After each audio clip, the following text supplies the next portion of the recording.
A ranger's peaceful lake, a tycoon's furious demand, move. She unleashes her wealth and influence, expecting him to break. But this federal officer stands firm. As her empire of entitlement confronts the unyielding force of law, secrets unravel, and a shocking takedown begins. Who truly holds power when the pristine lake becomes a battleground? Don't miss the stunning climax. The hiss of the propane stove was a gentle counterpoint to the lapping of water against the aluminum hull of the Jake Marshall. Federal Park Ranger, Department of the Interior.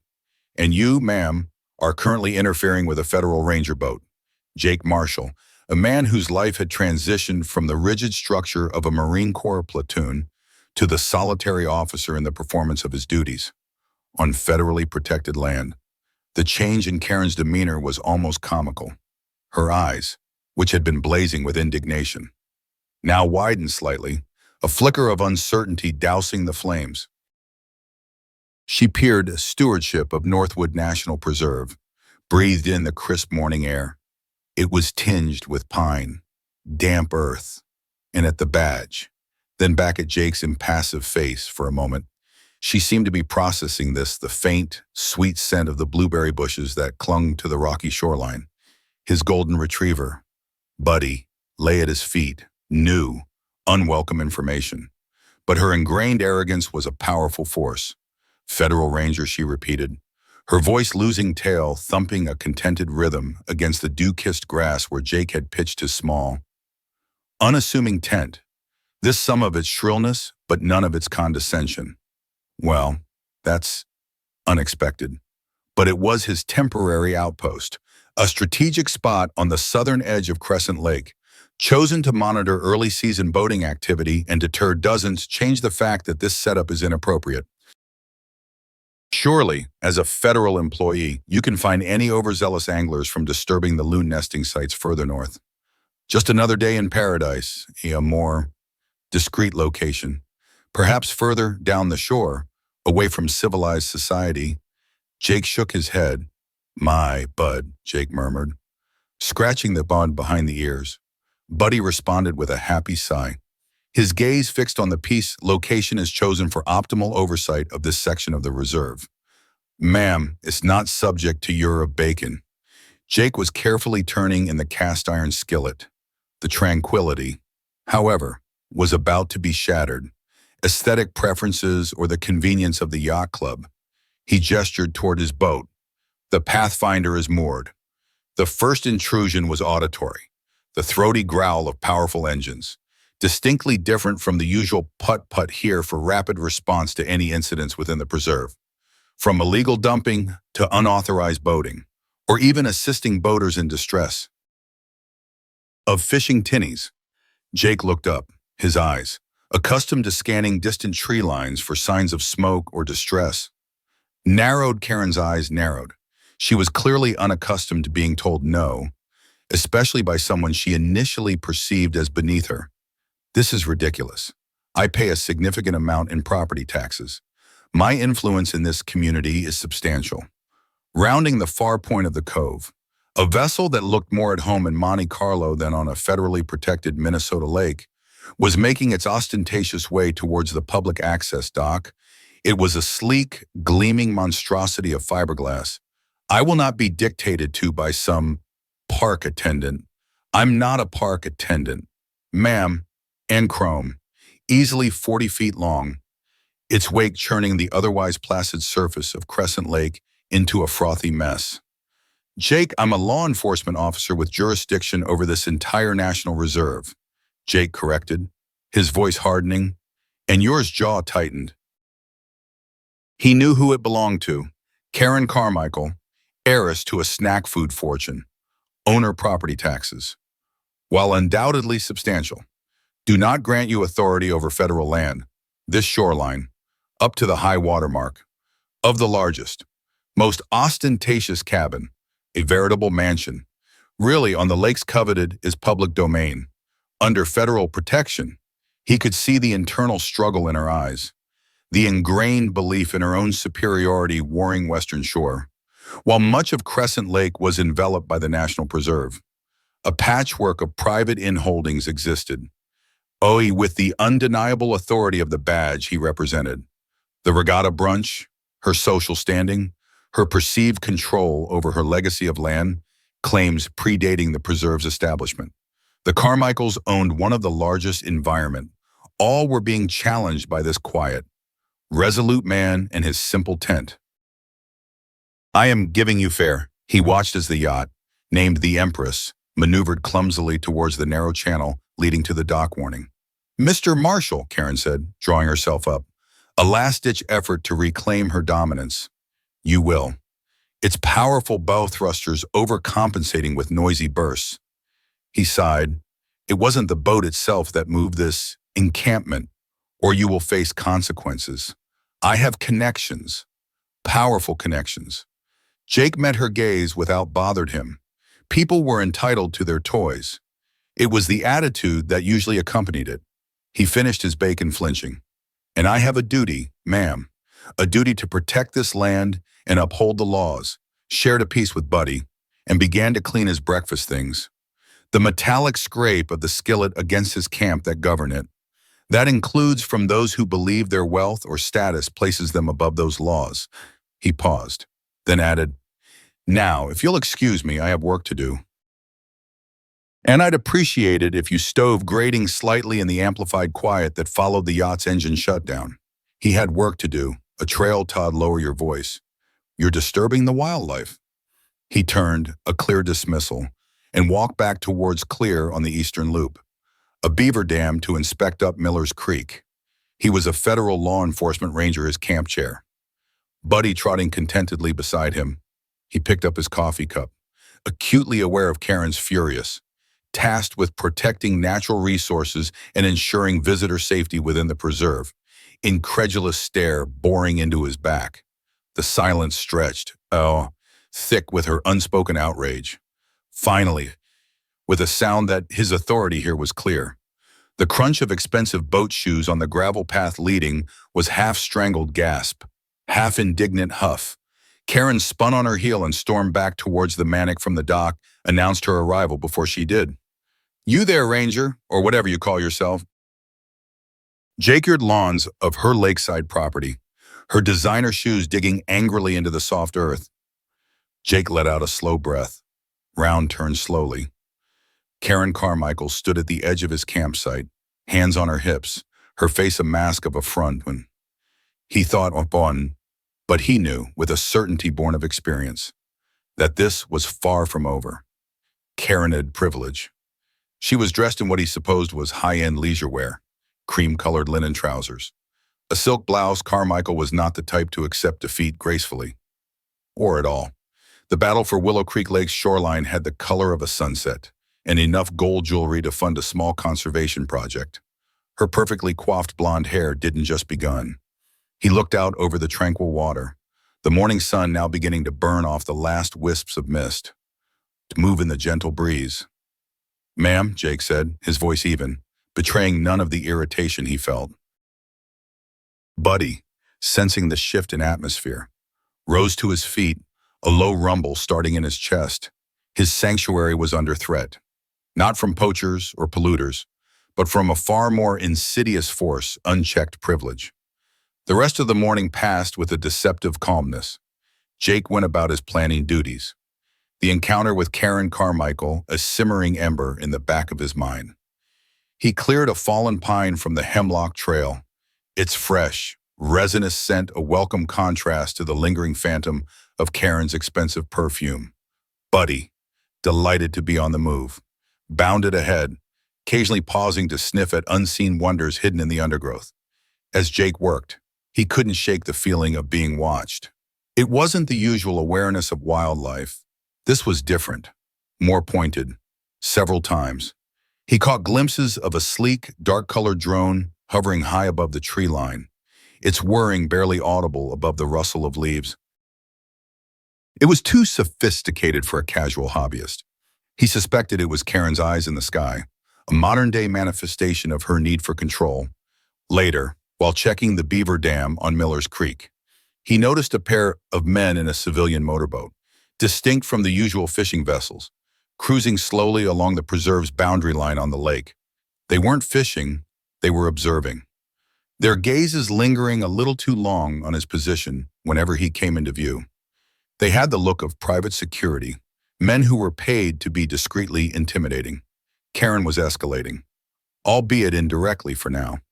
The Pathfinder cut smoothly through the water as Jake returned to his campsite late in the afternoon. The sun was beginning its slow descent, painting the western sky in hues of orange and purple. Buddy, perched on the bow like a seasoned first mate, barked a greeting as they approached their little patch of shoreline. But the scene that greeted Jake was not the tranquil one he'd left. His tent, while still standing, had been subtly vandalized. The zipper on the main flap was broken, deliberately sliced. A small bag of his personal supplies, coffee, a book, a spare radio battery, had been emptied onto the ground, their contents scattered. It wasn't destructive in a violent sense, more petty and designed to inconvenience and unsettle. More disturbingly, someone had untied the painter rope of the Pathfinder from the sturdy lakeside sapling he always used and retied it to a flimsy, dead branch that looked moments from snapping. Had he not been observant, a strong gust of wind or a passing boat's wake could have sent the Pathfinder drifting. This was a direct escalation from mere verbal threats. This was an attempt to interfere with federal property. A cold anger, slow and steady, began to build in Jake. This wasn't just about Karen's bruised ego anymore. This was deliberate interference with his ability to do his job. A blatant disregard for federal property and authority. He secured the Pathfinder properly, his movements precise and economical, then surveyed the minor mess at his campsite. Buddy whined softly, nudging Jake's hand as if sensing his master's disquiet. "It's all right, boy," Jake said, his voice low. "Some people just don't understand boundaries." As he was repacking his scattered items, a county sheriff's department cruiser rumbled down the narrow access road that led to the small, unimproved boat launch near his site. Two deputies emerged, the senior of the two, a man with a weathered face and a skeptical squint, approached Jake. "Afternoon. You Jake Marshall?" the deputy asked, his tone neutral but observant. "Yes, sir. Federal Park Ranger Jake Marshall," Jake replied, meeting his gaze. He noted the deputy's eyes taking in his uniform, the badge, and then the slightly disheveled state of his campsite. "Got a call. Disturbance complaint. Something about an unauthorized individual setting up an illegal camp, harassing local residents, and creating a nuisance," the deputy recited, his eyes not leaving Jake's. Jake felt a flash of irritation but kept his voice calm. "That would be a complaint from Ms. Karen Carmichael." I presume the deputy's eyebrow twitched. "She's a prominent citizen. Claims you were hostile and refused to vacate what she considers her private view. I am a federal officer legally camped in a designated area within the Northwood National Preserve, conducting official duties." "Deputy," Jake stated clearly, "Ms. Carmichael took issue with my presence this morning and demanded I move. I informed her of my status and my legal right to be here. She then threatened to use her influence to have me removed." He gestured to the sliced tent zipper in the scattered supplies. "And it appears she, or someone acting on her behalf, has now resorted to minor vandalism in attempting to cast my boat adrift." The second, younger deputy, who had been quietly observing, now spoke up. "We saw a drone over this area earlier, and a couple of guys in a civvy boat who looked like they were keeping an eye on things." The senior deputy nodded slowly, his gaze thoughtful.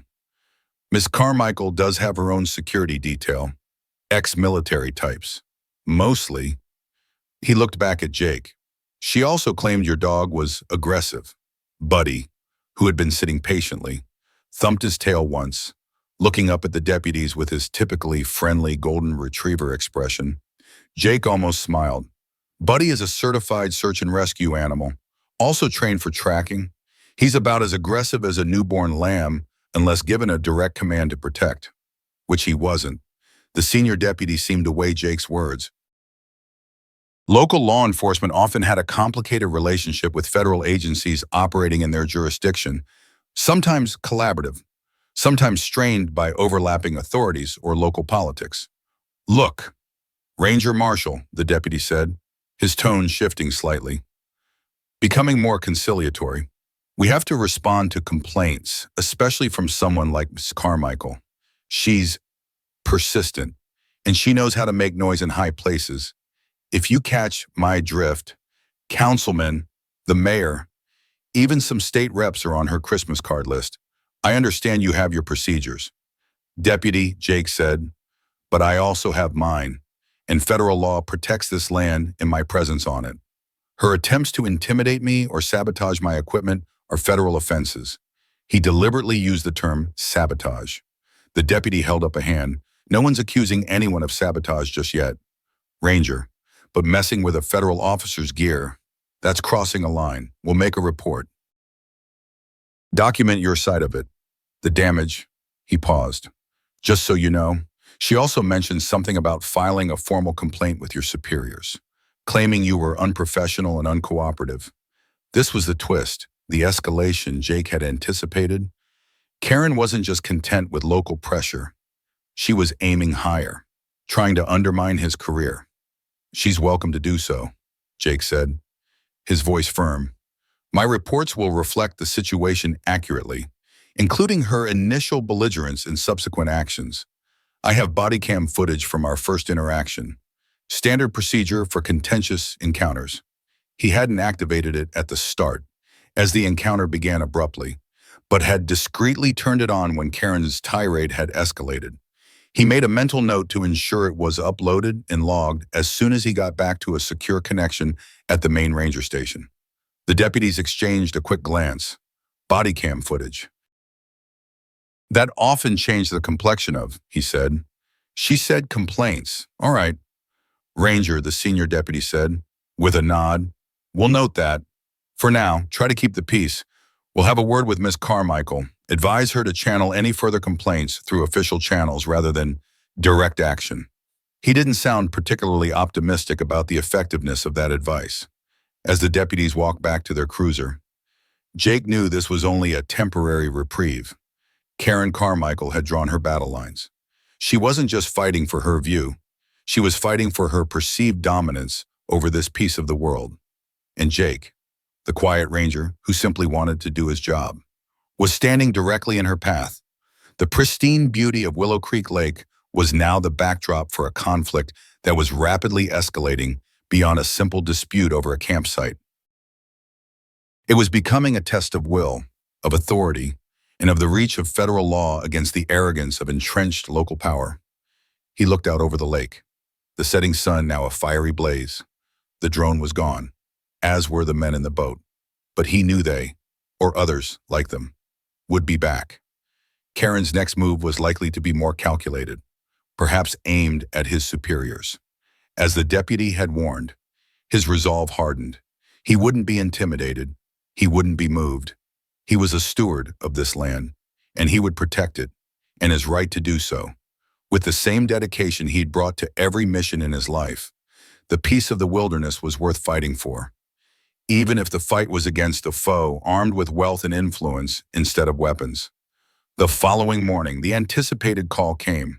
Jake was brewing coffee, the aroma mingling with the damp earthiness of the post-dawn air, when his satellite phone buzzed. The caller ID showed David Miller, Chief Ranger, Northwood NP.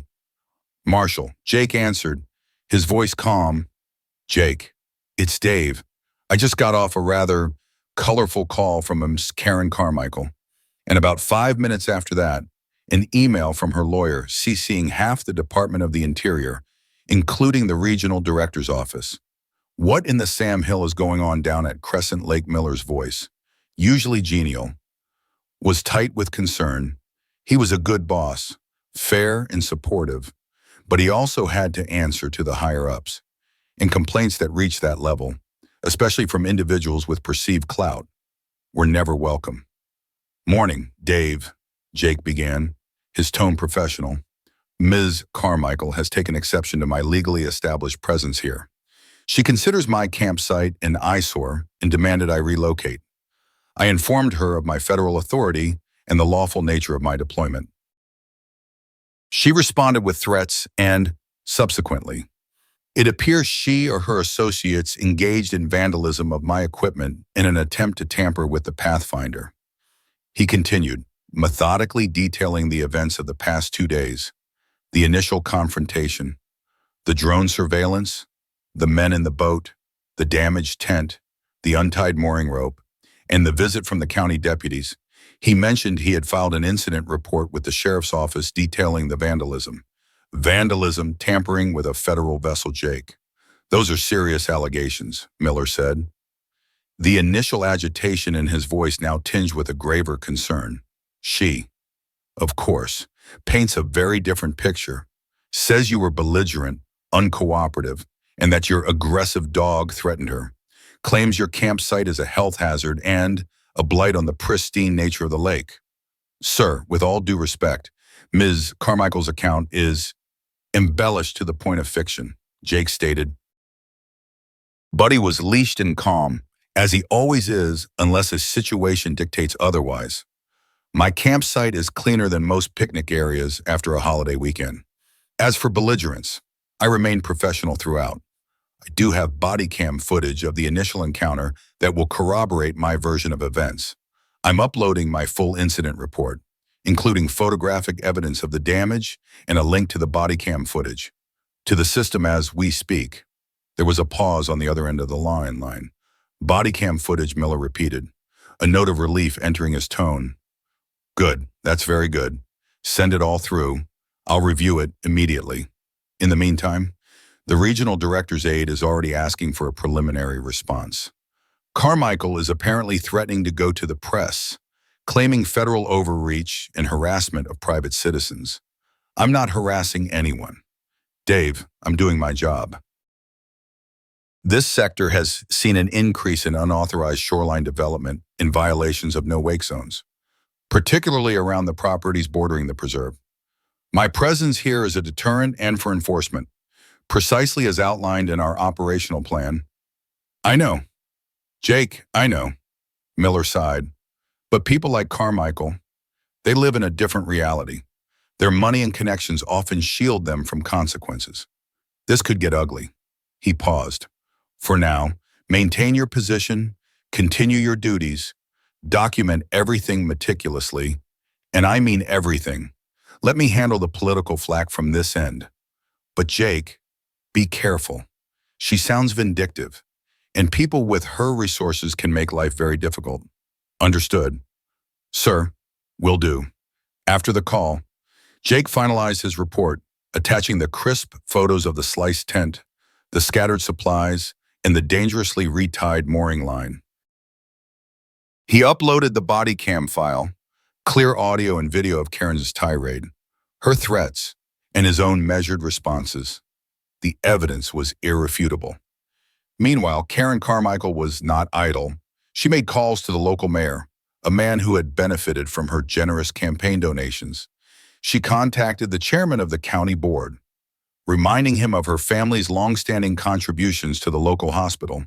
She even had her lawyer draft a letter to the editor of the regional newspaper, painting herself as a concerned citizen trying to protect the natural beauty of the lake from an overzealous and unprofessional federal agent. Whispers began to circulate through the small lakeside town that the new ranger was a troublemaker, that he was trying to restrict public access, that he was on some kind of power trip. Jake felt the subtle shift in the atmosphere when he went into the nearby small town of Pine Ridge for supplies later that day. The usual friendly nods from locals were replaced by curious, sometimes wary, glances. The clerk at the general store, who normally chatted amiably about fishing conditions, was noticeably cooler. Karen's campaign of misinformation was taking root. The true turning point, however, began quietly, away from the public posturing. Chief Ranger Miller, a seasoned veteran of bureaucratic battles, reviewed Jake's report in the body cam footage with a practiced eye. The footage was damning for Karen. It showed her arrogance, her dismissive attitude towards Jake's authority, and her escalating threats.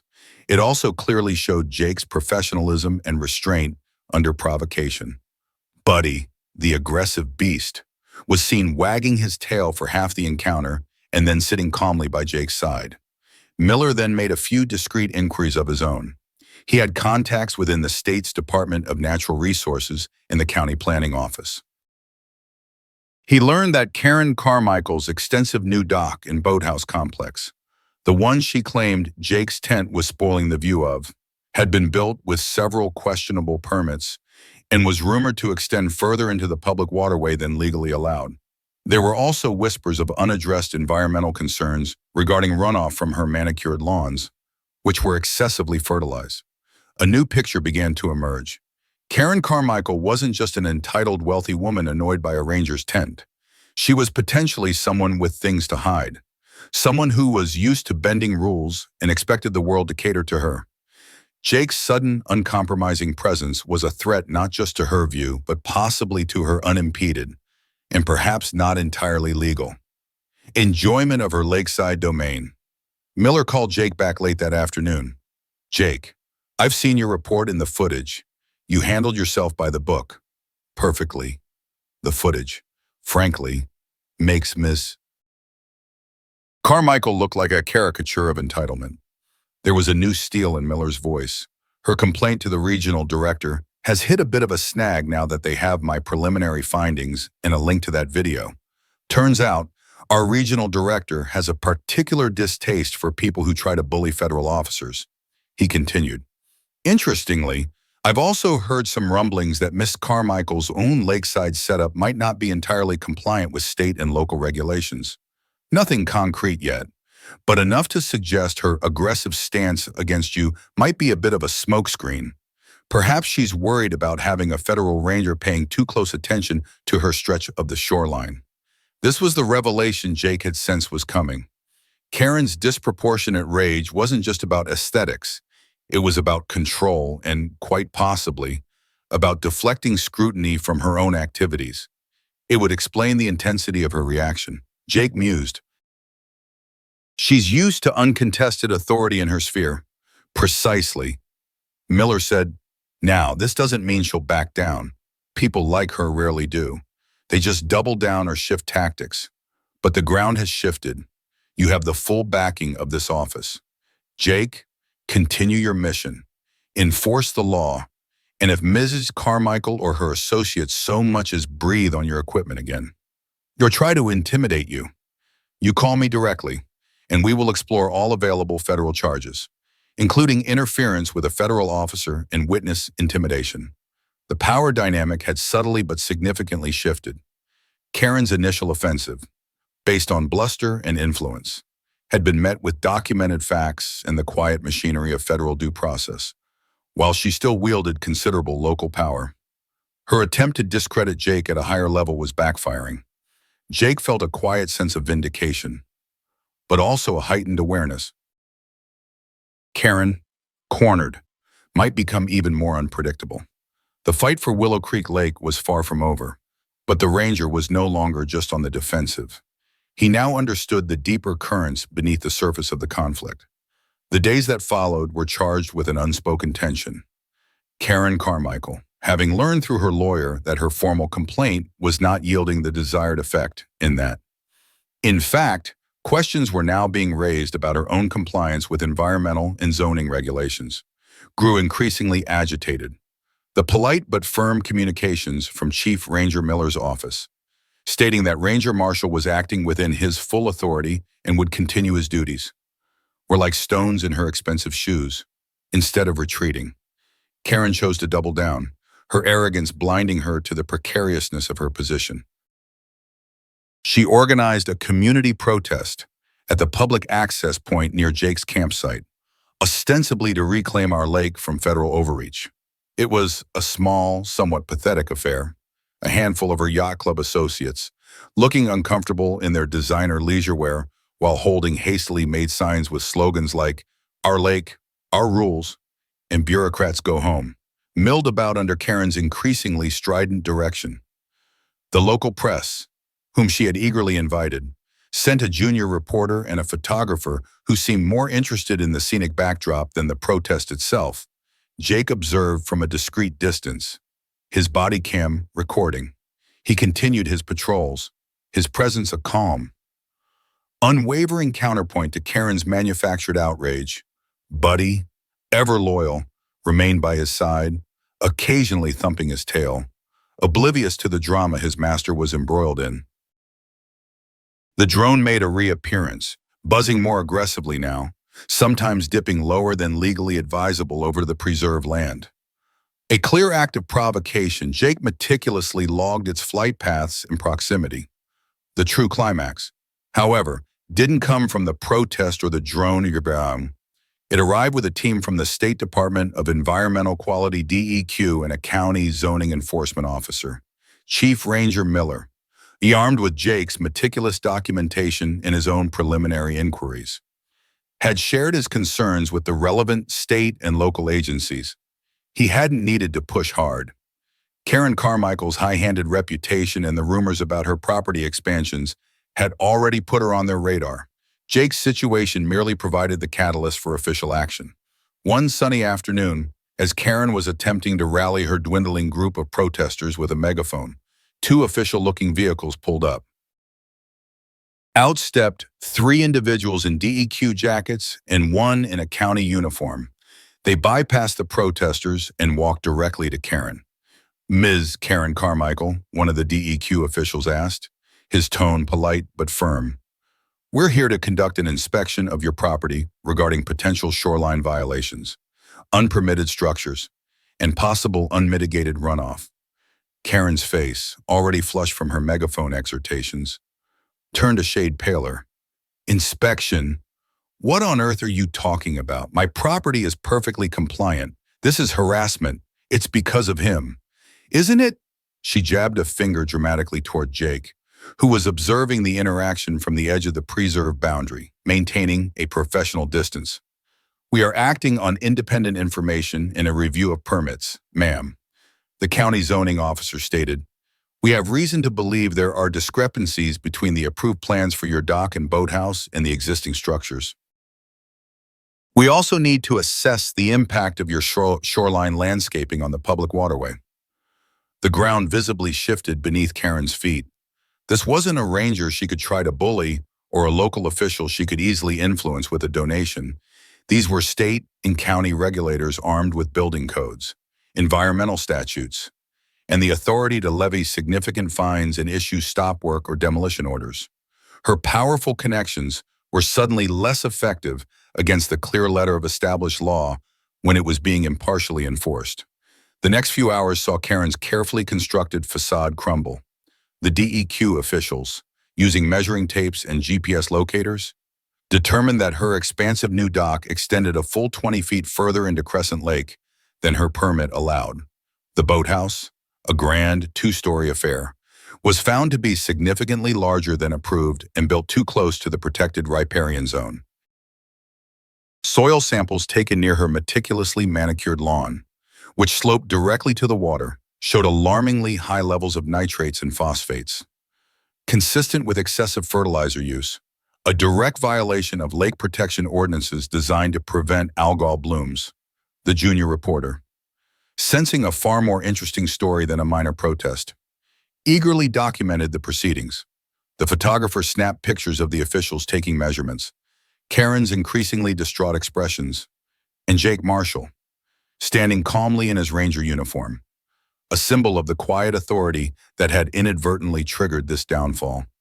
By late afternoon, Karen Carmichael was issued with multiple violation notices, a stop work order on a new retaining wall she was constructing, and a hefty list of remediations she would be required to undertake at considerable expense.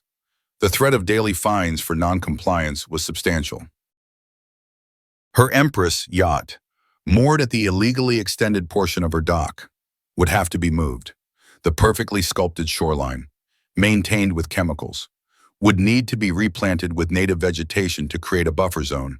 Her castle was, quite literally, being downsized by regulations she had long chosen to ignore or bend. The news spread through Pine Ridge and the wider lakeside community like wildfire.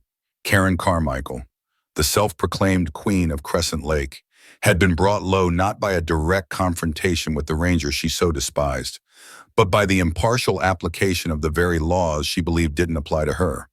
Her attempts to discredit Jake had backfired spectacularly, drawing unwanted attention to her own transgressions. Her fall was swift. The yacht club members, embarrassed by the public exposure and the clear evidence of her violations, distanced themselves. The local officials she had once courted were suddenly unavailable for her calls. The newspaper, instead of publishing her letter about the overzealous ranger, ran a front-page story with the headline, "Lakeside Magnate Faces Environmental Zoning Sanctions." Jake Marshall never gloated. He simply continued his work. With Karen's influence diminished and her focus now consumed by legal battles and costly repairs, the atmosphere around Crescent Lake subtly improved. Boaters became more mindful of no-wake zones. There was a noticeable decrease in casual littering along the preserve's shoreline. His presence, once a point of contention, became a quiet symbol of the preserve's protected status. A few weeks later, Chief Ranger Miller visited Jake at his campsite. The Pathfinder bobbed gently. The tent was secure, and Buddy was enjoying a nap in a patch of sunlight. "Heard the DEQ and county really threw the book at Carmichael," Miller said, accepting a cup of coffee from Jake. Jake nodded. "They found quite a few discrepancies, sir. Seems her desire for an unobstructed view and a dominant presence came with a few unpermitted modifications." Miller chuckled. "Irony can be a beautiful thing, can it? Jake, she tried to make you the villain, and in doing so, exposed herself. Your professionalism under pressure, your meticulous record-keeping, that's what gave us the leverage to ensure the right agencies took a closer look. You didn't just protect this piece of land, you upheld the integrity of the service." Jake looked out over the now truly peaceful waters of Crescent Lake. The morning mist was burning off, revealing the vibrant greens and blues of the landscape. His job wasn't about winning battles against individuals. It was about stewardship, about protecting these wild places for everyone, for the future. Karen Carmichael had been a particularly challenging obstacle, but in the end, the system, though sometimes slow, had worked. "Just doing my job, Dave," Jake said, a hint of a smile touching his lips. Buddy, as if sensing the resolution, stretched, yawned, and came to lay his head on Jake's knee. The quiet hum of nature, once disrupted, had returned, stronger and more resonant than before. The ranger and his dog watched the sunrise, guardians of a peace hard won, but ultimately preserved. The core of his mission, protecting the delicate balance of the wild, had been affirmed, not through shouting or aggression, but through steadfast adherence to duty and the quiet power of the law.